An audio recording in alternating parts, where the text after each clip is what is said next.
This is TWiT.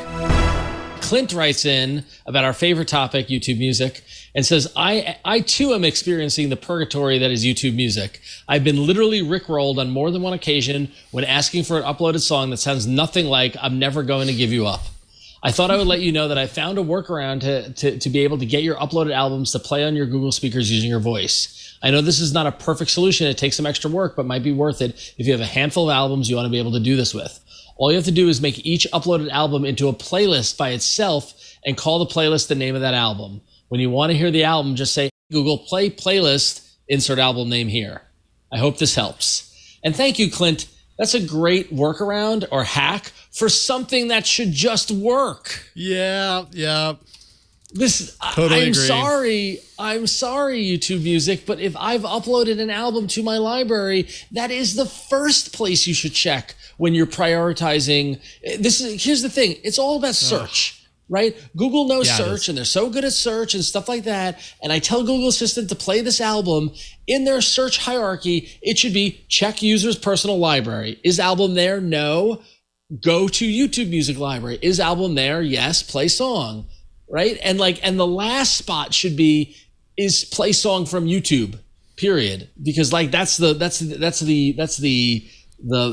worst aspect of all this. And to build on this, I have an update. If you remember last week, I was talking about my woes with getting the Google Nest Hub to not play videos when using the assistant. Yeah. I spent 90 minutes in a chat with a Google customer service person.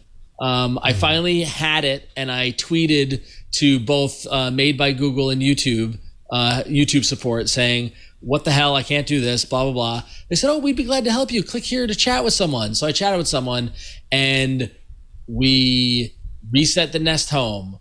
We uninstalled Google Home and reinstalled it on my phone. We tried, say this, try this, say that. And the whole time, and what's the worst? And this probably happens to you a lot, Jason, probably happens a lot to our listeners. When you know as much, if not more, than the person you're talking to at the company who's trying to give you support. Yeah, that's hard. It's hard when that happens. I'm explaining to the person, I go, listen, I know what you're doing and what you're testing. It's not going to work because I've done it. Here's the problem. Right. And I'm like, you need to get this to the product people. You need to, And so then finally I tweeted after the 90 minutes and came to no result. I tweeted back at them, and they're like, well, submit a feedback. And they gave me a link to submit feedback about YouTube. I'm like, no, this problem is falling in the white space between the assistant product and the YouTube music product. And I'm like this close to making it into my Don Quixote kind of mission to get this fixed, to get this resolved, because it's driving me bananas. It's driving my wife bananas. YouTube Music doesn't work on the Nest Hub the way it should, period. So, yeah, maybe someone's watching and listening. But. It's frustrating. Yeah, the whole search aspect, you've nailed it, right? Like it really should look upload first, YouTube Music second, YouTube third. And I mean, that's indicative of the larger problem, at least when you compare this against Google Play Music, which is that Google got a lot right, obviously. That's why we keep moaning about this on the show. So sorry if you're sick of it.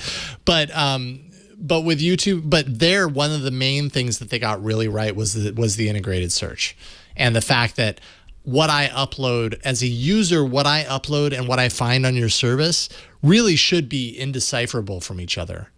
Because for me as a user, I'm going to the app and I'm going to do a search to find the thing that I'm looking for. So give me the thing, first of all, priority is give me the thing that I created, because chances are if I'm looking for that thing and I uploaded it or created it, then that's the thing that I'm looking for because I already know it. I put it there. And then fall back on YouTube Music's library. And that lack of integration in the search, it drives me crazy. It drives me crazy that I have to go to a specific section of the app in order to find certain things. It's ultimately user hostile. And the fact that Clint's suggestion, which is a good suggestion and clever, the fact that you need to do those kind of workarounds to just play the music you have shows a fundamental flaw. It's a fundamental flaw. So, indeed. Thank you for writing in, Clint. We agree. We support you.